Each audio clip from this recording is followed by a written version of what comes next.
In this video, I'm going to show you how to fill your Rep Fitness sandbag the simple and easy way.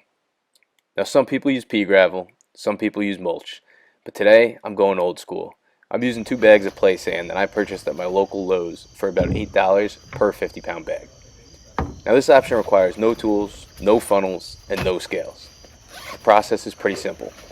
You're going to clear your working space and lay out the sandbag. I purchased a large sandbag, so I have 3 internal bladders to fill. I'm eyeballing it, but it should work out to roughly 30, maybe 35 pounds per filler bag.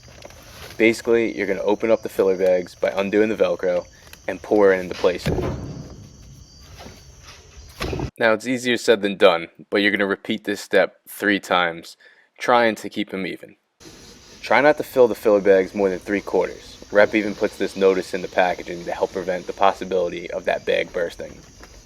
Then I'm going to double check that the bags are filled to my liking. You want to seal off your filler bags. Rep has these double Velcro closures to help keep the sand inside the bag and off of your floor.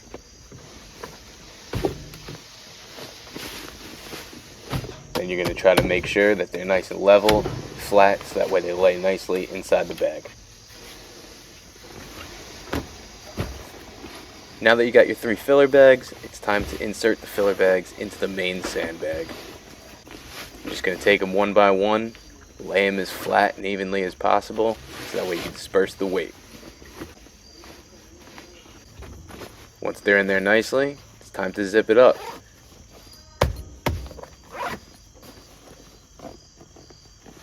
Now that your sandbag's all set up, it's time to go train. You can deadlift it, squat it, throw it, press it, whatever you want to do. But first you should probably clean up, because this thing's pretty messy. So start by getting your broom out, subscribing to the channel, and then you can get to training. Stay ready, stay safe.